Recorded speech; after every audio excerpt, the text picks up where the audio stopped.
शिवसेना प्रमुख उद्धव ठाकरे ने कांग्रेस हलाकमान सोनिया गांधी और एनसीपी सुप्रीमो शरद पवार के सामने घुटने टेके हैं। तभी से हजारों शिव सैनिकों ने पार्टी से इस्तीफा देकर उद्धव ठाकरे को कई बड़े झटके दिए हैं। जो श्री राम का नहीं वो हमारे किसी काम का नहीं, इसी स्लोगन के साथ हजारों शिव सैनिकों ने झटके पर झटके देते हुए उद्धव ठाकरे से किनारा करने का फैसला लिया और शिवसेना से इस्तीफा देकर अन्य हिंदुत्व के सिद्धांतों वाली राजनीतिक पार्टियों में शामिल होकर उद्धव ठाकरे को कई बार जिताने की कोशिश की गई। लेकिन सत्ता के नशे में उद्धव ठाकरे ने औरंगाबाद रैली के दौरान अपने भाषण में आरएसएस को लेकर ये सवाल खड़े कर दिए, जिसके विरोध में शिवसेना ही पदाधिकारियों ने पार्टियों से इस्तीफा देकर एक बार फिर से उद्धव ठाकरे को हाई वोल्टेज झटके देने शुरू कर दिए हैं। इसी क्रम में उद्धव ठाकरे द्वारा आरएसएस पर अभद्र टिप्पणी करने और आरएसएस पर कोई तरह की बेतुके सवाल खड़े करने से हाथ धोकर शिवसेना नेता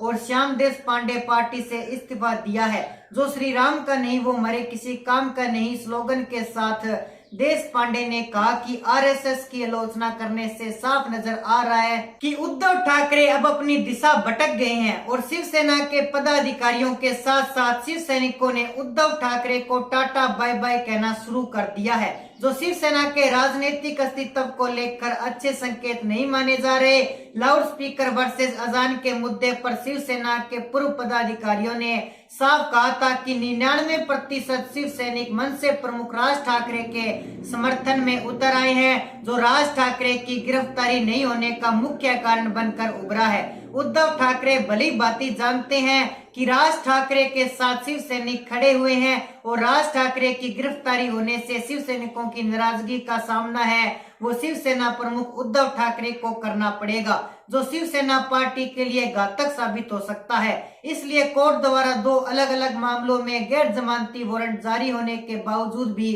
राज ठाकरे की गिरफ्तारी महाराष्ट्र सरकार नहीं कर पा रही। मंच से प्रमुख राज ठाकरे की औरंगाबाद जनसभा के दौरान उमड़ी 1 लाख से ज्यादा लोगों की भीड़ ने यह साबित कर दिया था कि हिंदुत्व के सिद्धांतों पर शिव सैनिकों ने उद्धव ठाकरे को रिप्लेस करते हुए मंच से प्रमुख राज ठाकरे को अपना नेता मान लिया है। इसके अलावा भी शिवसेना के 25 से ज्यादा विधायकों में उद्धव ठाकरे के खिलाफ रोष व्याप्त होने की खबरें लगातार आ रही है। विपक्ष द्वारा कई बार कहा गया कि शिवसेना के 25 से ज्यादा विधायक उद्धव सरकार की नीतियां और मुख्यमंत्री उद्धव ठाकरे के रवैये से नाराज हैं और जल्द ही शिवसेना को छोड़कर भारतीय जनता पार्टी में दामन थाम सकते हैं। बीजेपी नेता राय साहब की तरफ से भी कहा गया था कि शिवसेना के 25 से ज्यादा विधायक भारतीय जनता पार्टी में शामिल होंगे, लेकिन विपक्ष के साथ साथ पिछले दिनों ही वर्षा बंगले पर शिवसेना के 22 विधायकों ने मुख्यमंत्री उद्धव ठाकरे के समक्ष बैठक में अपनी नाराजगी व्यक्त भी कर दी।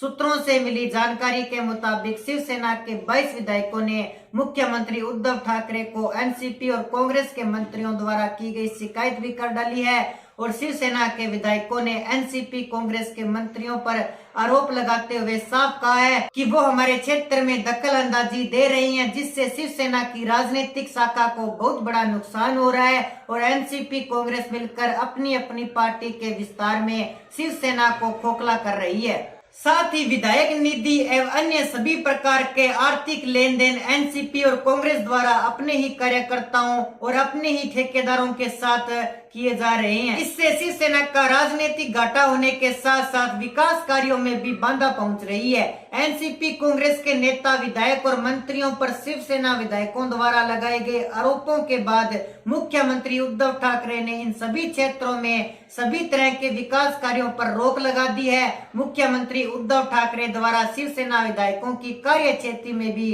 विकास कार्यों पर रोक लगाने वाला फैसला लेने से ये स्पष्ट हो चुका है कि कहीं न कहीं शिवसेना के विधायकों में एनसीपी कांग्रेस के साथ साथ मुख्यमंत्री उद्धव ठाकरे के प्रतिरोध व्याप्त हैं, जो बीजेपी नेताओं उनकी बयानबाजी के अनुसार भविष्य में बगावती रूप भी धारण कर सकती है। इसके साथ ही बताया जा रहा है कि शिवसेना विधायकों ने मुख्यमंत्री उद्धव ठाकरे पर उनकी अनदेखी करने का आरोप भी लगाया है, जिस पर उद्धव ठाकरे ने अपने ही विधायकों के समक्ष